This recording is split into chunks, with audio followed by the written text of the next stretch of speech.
Se habla que el dinero del narcotráfico llegó a todos los niveles del gobierno en Honduras y el primer implicado es el expresidente hondureño Juan Orlando Hernández, quien gobernó entre el 2014 y 2022. Según Fiscalía de ese país, fue declarado culpable de tráfico de cocaína después de un juicio de 2 semanas en un tribunal federal de Nueva York, un hecho histórico. Nuestra periodista de Foros Humanos investiga sobre la estructura del narcoestado de ese país.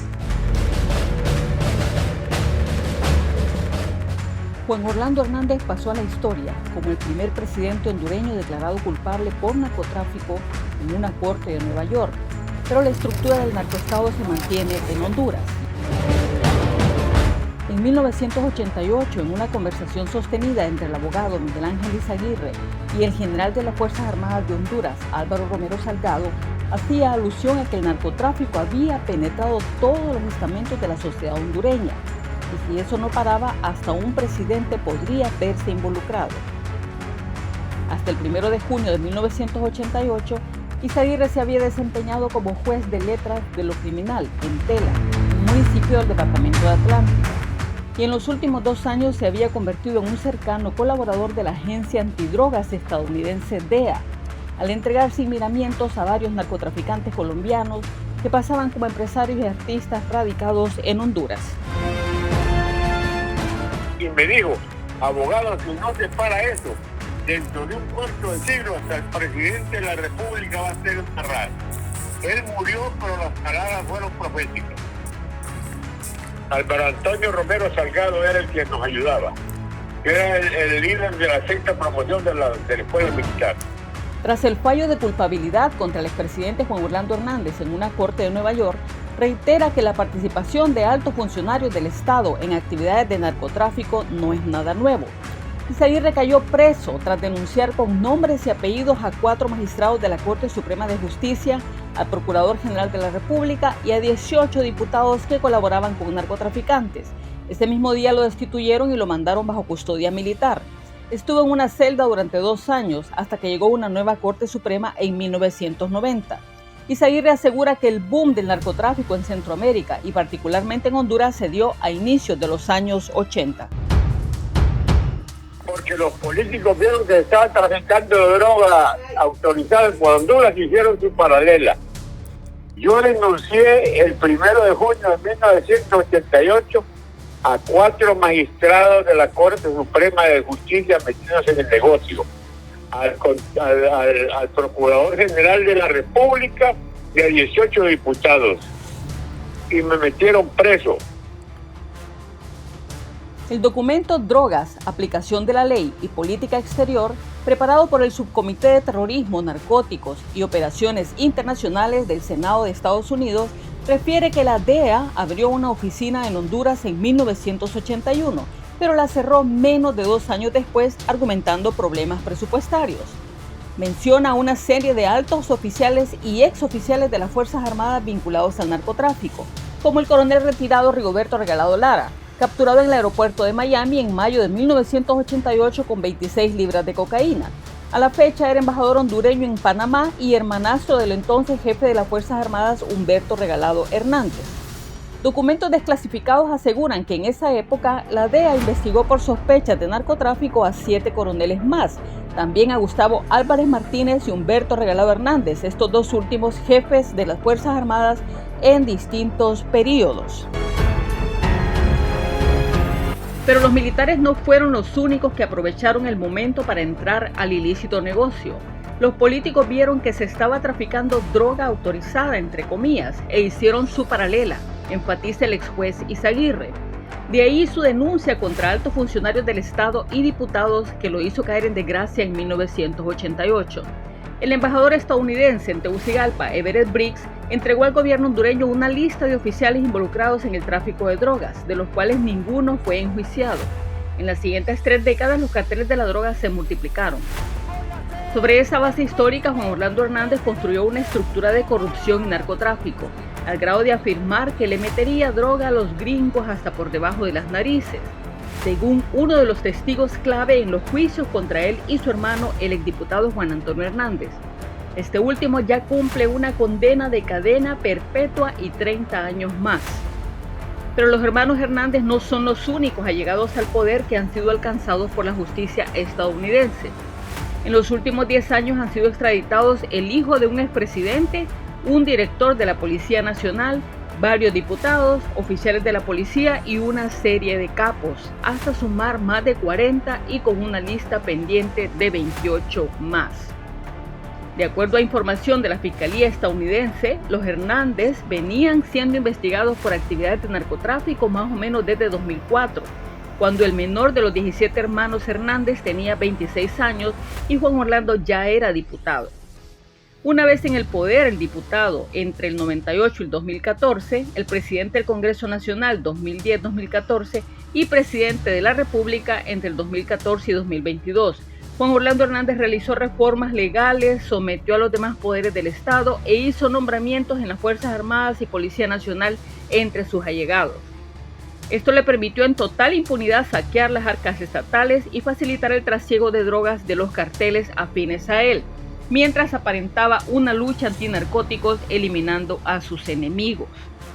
Rodolfo Dumas Rodríguez es un connotado y directivo de la Asociación Mundial de Cumplimiento, entidad sin fines de lucro que promueve el comportamiento ético y el buen gobierno corporativo. Apunta que en la última década la institucionalidad del país se redujo a su mínima expresión. Creo que Honduras, más allá de reformas o de nuevas leyes, efectivamente lo que necesita es eso, voluntad política, pasar del discurso a los hechos, del discurso a la acción, materializando todas esas ofertas que se hicieron cuando andaban en campaña y que ahora ya hecho gobierno no han cumplido. Usted lo puede ver a todo nivel, por ejemplo en el caso de la Sisi, donde se manifestó que iba a venir y a la fecha actual han pasado 2 años y la Sisi sigue sin operar en el país. Todos los pretextos, las excusas, ya a estas alturas no son válidas. Entonces requerimos de una decisión y de un compromiso político genuino para que estas cosas se materialicen y Honduras puede efectivamente establecer los mecanismos, capacitar al personal humano y técnico necesario para combatir no solo el crimen organizado, sino que la corrupción en toda su forma. Porque la institucionalidad se ha debilitado no solo en su efectividad, sino que también en los niveles de profesionalismo que requieren algunas de estas investigaciones. Por ejemplo, en el caso de actos ilícitos que tienen que ver con lavado de activos, es sumamente complicado seguirle la pista a estos fondos que son sustraídos o que son manejados por el crimen organizado. Entonces se requiere de una técnica especial que lastimosamente creemos que Honduras no tiene. Entonces ahí es donde es importante el asesoramiento de entes internacionales para fortalecer esos procesos investigativos y que sean eficaces en la persecución de los criminales, pero también en la recuperación de esos recursos que tanto le urgen al país. Este código generó herramientas de blindaje para las personas vinculadas a la corrupción. Se deben hacer las reformas para tener penas ejemplificantes con tipos penales fáciles de perseguir, señaló la diputada Fátima Mena de oposición.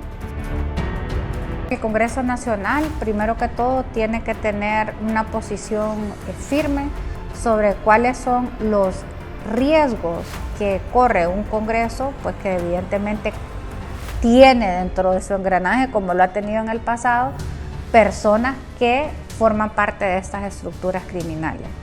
Y hay que entender que hay una legislación que se debe de aprobar y otra legislación que se debe de derogar y otra legislación que no podemos permitir que entre. A ver, por ejemplo, necesitamos aprobar la ley de colaboración eficaz. Hoy el caso de Juan Orlando Hernández Alvarado demuestra la importancia de tener herramientas de colaboración eficaz para poder desmontar estas estructuras. Muchos de los testimonios evidencian para poder llegar a los más altos jerarcas de las estructuras criminales, a los capos de la droga, requieren de herramientas para poder garantizar el desmontaje de estas estructuras. Es por eso que en Estados Unidos el sistema de justicia, hemos venido escuchando en las últimas semanas hablar sobre la efectividad del sistema de justicia anglosajón, pues realmente, independientemente del si es anglosajón, si es romano, basa por tener que la Fiscalía cuente con herramientas. y la ley de plea bargaining o clemencia para llegar a un acuerdo, en Honduras ley de colaboración eficaz, debe de ser aprobada.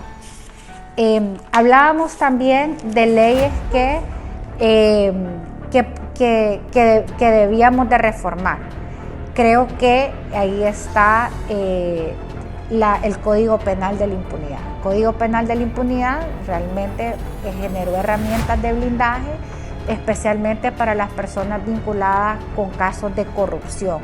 Entonces, en este sentido, pues hacer las reformas al código para que pues sean penas ejemplificantes, para que sean tipos penales que sea fácil de poderlos perseguir, creo que son de las reformas que se deben dar. Derogar la inmunidad parlamentaria, por ejemplo, que muchos de los diputados y diputadas se podrán acoger a este beneficio como lo hicieron en el pasado. Recuerdo muy bien que cuando revive la inmunidad parlamentaria fue en el marco del juicio de Tony Hernández, que fue justamente cuando se empezaron a mencionar diputados y diputadas que revive este tema. La diputada Silvia Ayala es abogada y diputada oficialista. Ella preside una comisión que revisó el Código Penal e indicó que se aprestan a presentar un informe que recomienda aprobar un nuevo código que endurezca las penas para delitos de narcotráfico y corrupción. Además, participó en una comisión que analizó el sistema de extradición entre Honduras y Estados Unidos. Explicó que tuvieron acceso a un listado de personas que han visitado al expresidente en una cárcel en Nueva York, entre los que se encuentran varios diputados. Hubo financiamiento, hubo dinero del narcotráfico y no solamente fue para la candidatura presidencial de Juan Orlando Hernández, también hubo dinero del narcotráfico para la campaña de un partido. Así que esto tiene que ser regulado, o sea, hay cantidades, hay campañas multimillonarias que muchas veces usted suma el salario que podríamos tener como diputados y diputadas en 4 años y lo contrapone con los millones que gastaron en campaña y no hay ni siquiera un balance que pudiera decirle o que pudiera hacer que entendamos cómo pueden gastar tanto dinero para una situación que económicamente al menos no van a tener una retribución con el salario. Entonces eso quiere decir que a lo que aspiran es a otro tipo de cosas. Entonces hay que revisar mucho y tener mayor control en el financiamiento de campañas y financiamiento de partidos políticos. Los miembros del Consejo Nacional de Defensa y Seguridad. Otra de las maniobras de Hernández fue reglamentar la ley del Consejo de Defensa y Seguridad, siendo presidente del Congreso Nacional en el año de 2011. Mediante esa disposición legal logró que los poderes judicial y legislativo, Ministerio Público, Fuerzas Armadas y Secretaría de Seguridad, todos integrantes del Consejo, quedaran bajo la figura del presidente de la República. Así allanó el camino que le permitió tomar decisiones por encima de los otros poderes mientras ejerció la presidencia. El abogado Omar Mengíbar, quien fue fiscal del Ministerio Público por más de una década, explica que bajo ese instrumento jurídico, Hernández estableció un modelo de dictadura. Por ejemplo, en las reuniones del Consejo de Seguridad se definía si un individuo, un representante de la sociedad civil o de los movimientos sociales del país era enemigo del Estado. En ese caso, ahí mismo se ordenaba al Ministerio Público su persecución por la vía legal. Si lo que hacía la persona en cuestión no era delito, se ordenaba al legislativo hacer las reformas para penalizar sus acciones. Un Estado de Derecho, para que funcione como tal, no solo requiere que tenga una Constitución de la República, no solo requiere que esa Constitución reconozca un catálogo mínimo de derechos humanos fundamentales, sino que sobre todo es la separación de poderes e independencia de poderes. No solo es que sean separados, es que sean genuinamente independientes. Y el más independiente de los poderes del Estado, el más independiente de esos poderes independientes, necesariamente es el Poder Judicial. Pero como funcionan las cosas en el país, el Poder Judicial suele ser el más sometido de todos. En enero de 2017 entró en vigencia la Ley de Financiamiento, Transparencia y Fiscalización a Partidos Políticos y Candidatos, mejor conocida como la Ley de Política Limpia, cuyo objetivo original era transparentar el financiamiento de las campañas políticas. Sin embargo, un año después, en enero de 2018, el abogado Kelvin Aguirre, en su condición de comisionado de la Unidad de Política Limpia, solicitó al Instituto de Acceso a la Información Pública poner bajo reserva la información pública de los partidos políticos. Esto incluye mantener en secreto los montos de financiamiento públicos, los estados financieros de los partidos, los registros y la notificación de aportaciones, depósitos en instituciones del sistema financiero nacional, las aportaciones privadas a los candidatos, los contratos para la adquisición de bienes, arrendamientos, concesiones y prestación de servicios. Si bien es cierto, Aguirre Córdoba representaba al Partido Nacional, el mismo del entonces presidente Hernández, la medida no fue cuestionada por los otros partidos políticos mayoritarios que tienen representación en la unidad. Estos son el Partido Liberal y Libertad y Refundación, ahora hecho gobierno. Organizaciones de la sociedad civil han demandado la nulidad de la resolución, pero 6 años después siguen sin respuesta. Durante el juicio de Juan Orlando Hernández, los testigos declararon haber hecho aportes a las campañas políticas de los expresidentes Manuel Zelaya Rosales entre el 2006 y 2009, Porfirio Lobo Sosa entre el 2010 y 2014 y el mismo Hernández entre 2014 y 2022. Según la diputada Mena, diferentes estudios muestran que el pecado original de la corrupción es el financiamiento de las campañas políticas. El pecado original de la corrupción es justamente el financiamiento de campañas. O sea, ahí ese es el pecado original a donde inicia todos los procesos de corrupción. Y bueno, en Honduras no solamente para la cooptación para redes de corrupción, sino que también la cooptación para, en este caso, el crimen organizado. El financiamiento ilícito de candidatos, candidatas, partidos políticos, pues sin lugar a duda es el inicio de cómo se llegaron a cooptar y a degenerar las instituciones, a donde ya las personas o las instituciones no están lideradas por personas basadas en su integridad, en su profesionalismo, en su capacidad técnica, en procesos de selección y elección, sino bajo negociaciones ocultas, bajo la mesa de personas, en este caso crimen organizado, que lo que buscan es la instrumentalización de la institucionalidad, no solo para protección propia, sino también para el enriquecimiento ilícito. En el juicio de Juan Orlando, el abogado Mengíbar fue candidato a la alcaldía de San Pedro Sula en las elecciones de 2021, pero al final hizo una alianza para ceder la posición y quedar en la vicealcaldía. Comenta que una de las modificaciones que debería impulsarse es la forma de hacer política, porque en la actualidad demanda recursos millonarios. El exfiscal Omar Mengíbar apunta que la infiltración creada por el crimen organizado, colocando a su gente dentro del Ministerio Público y el Poder Judicial, sigue ahí. Tendrá que hacerse una depuración radical. Participar en una campaña electoral en este país, bajo las reglas que opera, es extremadamente caro. Solo para darle un dato, por ejemplo, en San Pedro Sula, la disputa por la alcaldía de San Pedro Sula, el día de las elecciones se necesitan 4,5 millones de lempiras, solo para ese día de las elecciones. Y estoy hablando mínimamente 4,5 millones, que significa darle la comida a quienes van a estar en las mesas, facilitarles algún medio de transporte, mover alguna logística de sonido, publicidad para ese día, 4,5 millones, y este es el dato de 2021. De modo que quien no tenga esa cantidad de dinero no puede participar, por mucho que la Constitución le diga que usted tiene derecho a elegir y ser electo. A la hora de querer o pretender realizar ese derecho, usted no lo puede realizar si no tiene esa cantidad de dinero. Entonces se vuelve ilusoria la democracia y queda como un derecho, más bien un privilegio reservado solo para quienes tienen plata. Luis Zelaya, quien fue candidato presidencial en las elecciones de 2017 por el Partido Liberal, reconoció que el eslabón más débil y a través del cual ingresa el crimen organizado al Estado es el financiamiento de alcaldes, diputados y presidentes. Para él, Juan Orlando Hernández ya es un muerto en vida. Se ha convertido en un presidiario con un número, que va a pasar el resto de su vida en una cárcel de máxima seguridad.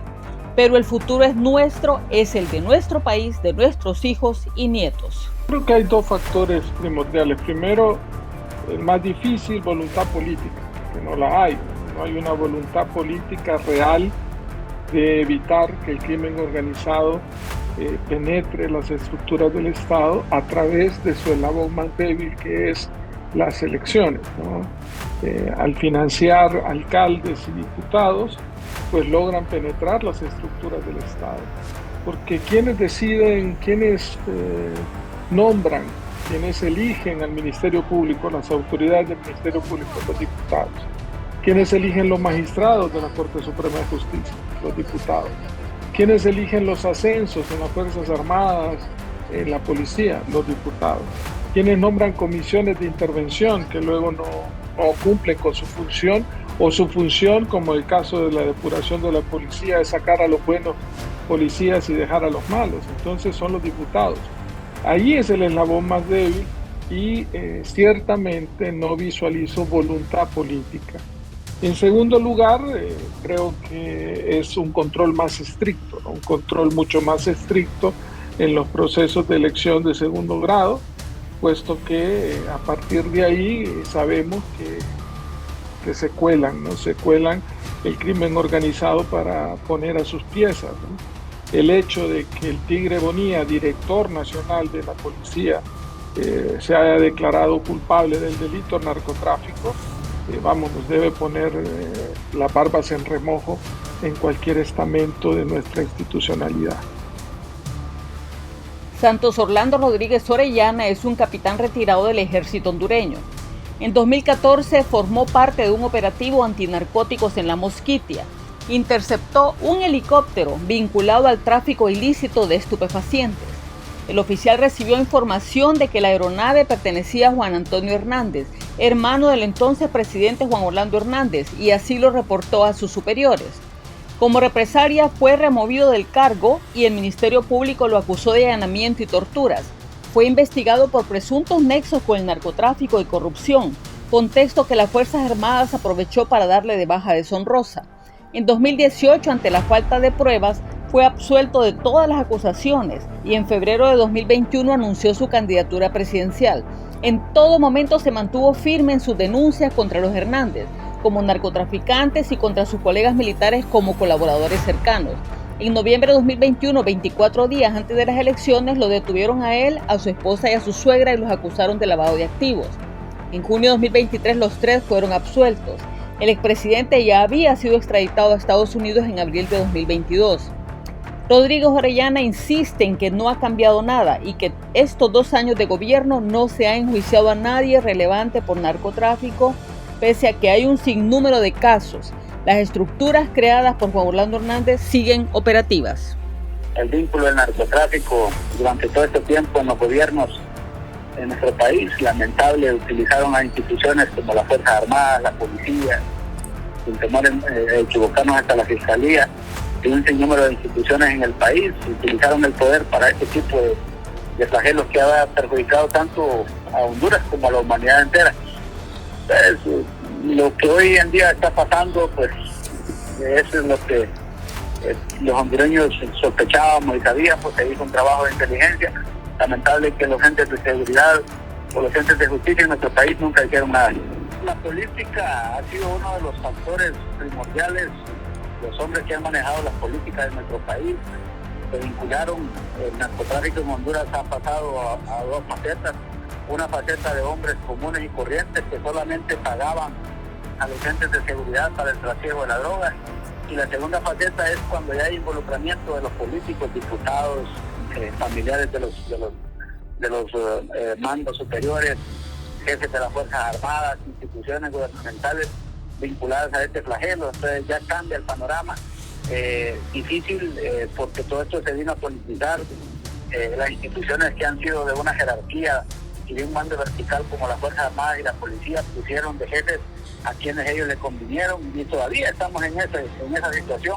Entonces todo eso vino a enmarcarse una problemática enorme dentro de la institucionalidad, que hay que sanearla, hay que trabajar, hay que ver de otro punto de vista cómo se pueden sanear las instituciones para poder recuperar la paz y la tranquilidad que merece el pueblo hondureño.